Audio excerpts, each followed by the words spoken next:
Hey y'all, welcome back to my channel. Today I'm putting together my July TBR and I'm really excited for this one because it's time for Hot Ghoul Summer. This is a thing I do basically every year where right around July, going through like August, September, it feels like horror time to me, but especially in July. It's time for all of the spooky books, all of the like slashers. This is also a time when I usually start playing a lot more horror games. I just really get in the mood for horror right around the middle of the summer, and I'm looking forward to indulging that this year. This is also the month that Summerween happens, so it's just kind of convenient that I'm in the mood for horror right around the same time. First things first though, I do want to mention a couple of books that I'm carrying over. These were books I started in April, and I just didn't get back to them in June. I set them down for May the 4th read with you. So I am still currently reading Penance by Eliza Clark and The Buffalo Hunter by Stephen Graham Jones. Loving both of these. I don't think I've touched them in June because I actually slumped really hard in June. I have not read very much at all. I've really just started to pick up in the last day or so. So things have just been not where I wanted them to be for June, and I really like both of these. I don't want to do these books a disservice by forcing myself through them when I'm just not in the mood to pick them up. So I am going to go ahead and carry them over to July, and hopefully I'll finally be able to finish them.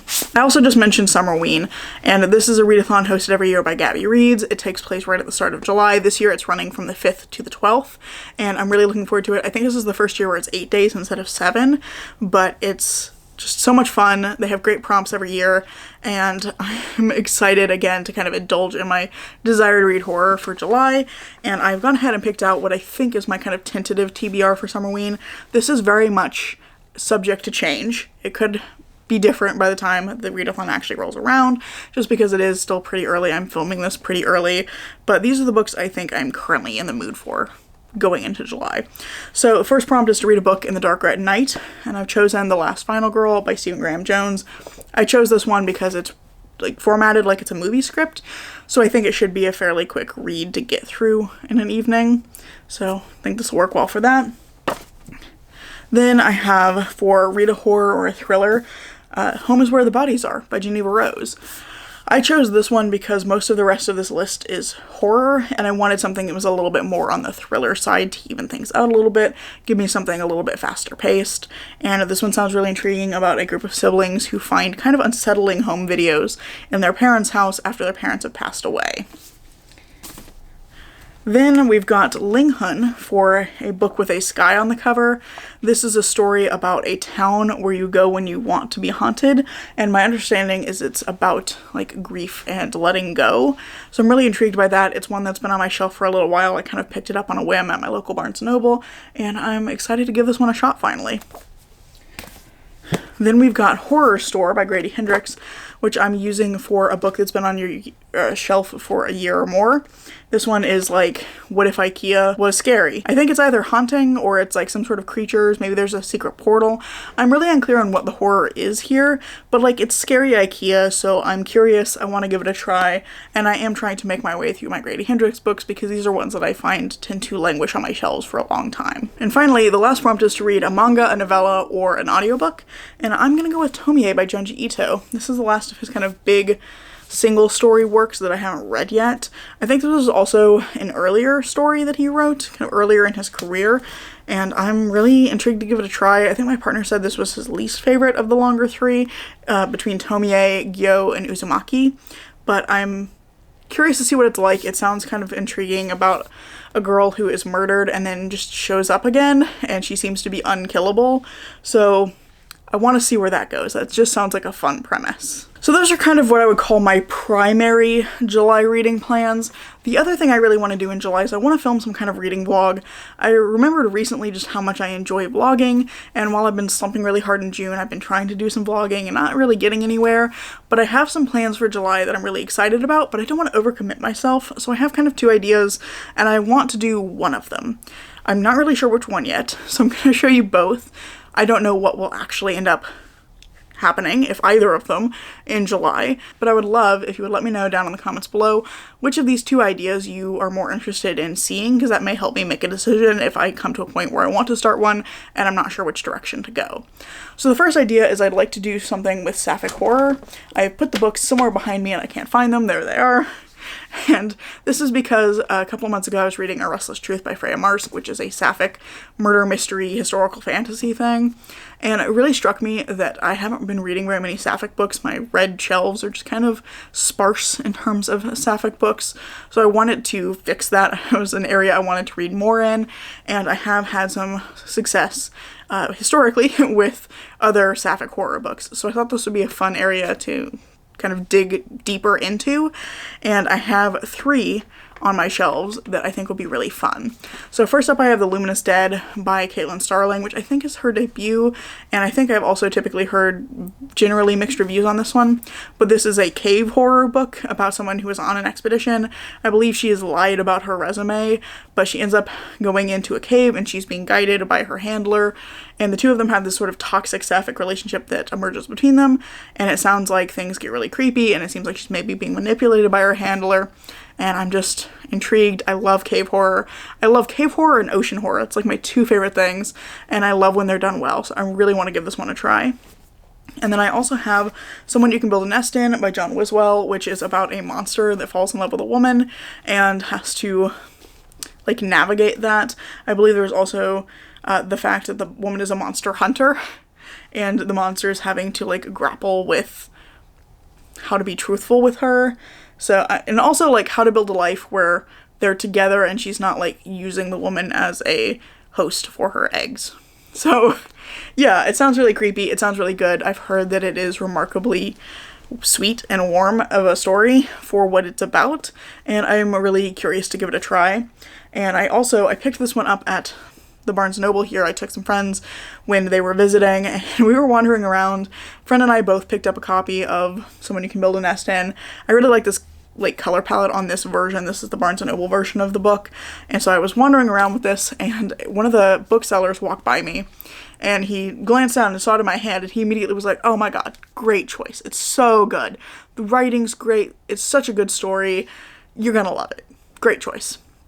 And I was like, "Oh, cool, well now I definitely have to buy it." So he walked on, and a few minutes later he came back around the corner with this other book that I would be reading here, which is Eat the Ones You Love by Sarah Maria Griffin. And he was like, "Okay, listen, if you're gonna read Someone You Can Build a Nest In, and if you like it, you have to try Eat the Ones You Love. They're both fantastic, both sapphic horror, body horror stuff, and they're both great. Great in different ways, but they're both great. You have to try this one." So I was like, I'm sold. I need to try this one. So I was planning to buy 1 book that day. I bought 3. Thank you to the Barnes & Noble bookseller who convinced me to buy 3 times as many books as I intended to. It's so worth it. I'm very excited, no regrets. This one I also think would be fun because this is a sapphic retelling or reimagining of Little Shop of Horrors, which I've never seen. So I was a part of this particular vlog. I think it would be really fun to also watch Little Shop of Horrors and then read Eat the Ones You Love, just so that I could, like, have the source material and the reimagining. So that's the one idea. That's the first vlog I came up with. The second vlog contains the 3rd book. If I can find the shelf where I wanted to set these. The second vlog idea I have contains the 3rd book I bought that same day, and this idea is spooky houses. I wanted to do a spooky houses vlog last year, and I actually started to do one, and then it just kind of fell apart. It was another month where I was slumping a little bit. It was a little bit later in the year too, but I had picked up We Used to Live Here by Marcus Cleaver and was reading that, and I also, like, on a whim bought Model Home by River Solomon.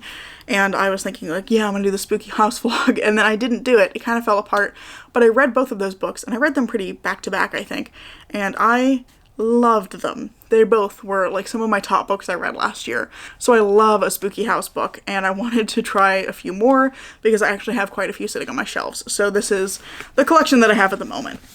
So we have How to Sell a Haunted House by Grady Hendrix, which I've heard generally mixed reviews about, but again, I'm trying to make my way through some of my Grady Hendrix books.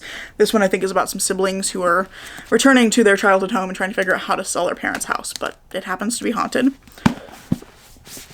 And then we also have Tell Me I'm Worthless by Alison Rumfitt, which I believe is about a trans woman. It's written by a trans woman, and it's about fascism, which sounds fascinating. I'm really curious to see how she is addressing that through Haunted House Story. It sounds really cool, and I've heard some fantastic reviews for this one, so this is one that I've been, like, really wanting to get to for a while. Then that third book that I picked up at Barnes & Noble was Uketsu's new book, Strange Houses.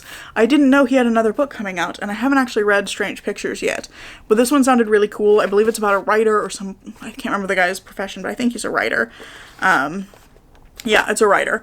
So this writer ends up, like, getting sent or being called in to look at the blueprints for this house, the house plans, and he kind of enlists his architect friend to help him go through them, and together they start to discover some really creepy things about the layout of this house, some things that don't make any sense, and this sends them on like a spiraling journey where they're looking at house plans for a variety of houses and like discovering all of these like really creepy things.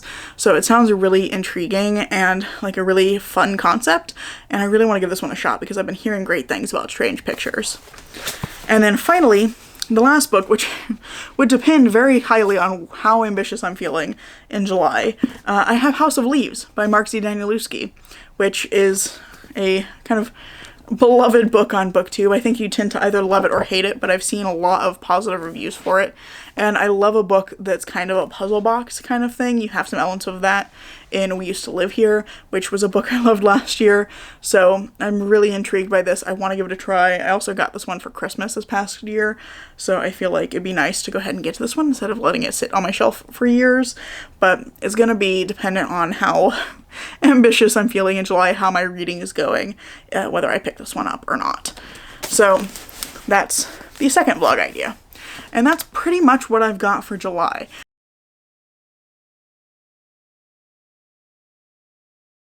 I know I want to do one of the vlogs, and as I said, I'd love if you'd let me know which one of those you'd be more interested in seeing, and I'm hopeful that I can do at least one of them. I still would love to do an episode of Shelf Control as well, but I don't know if I'm going to fit that in. Obviously, I have some pretty ambitious plans for July, but after slumping pretty hard in June, I'm hopeful that things will be more productive in July because I have a lot of things I'd really like to get to. So that's pretty much all I have for you today. I really hope you've enjoyed this video. If you have, I hope you consider giving it a like, maybe even subscribing to see what comes next. I'm currently posting at least once a week, and I hope to see you in the next video. Bye.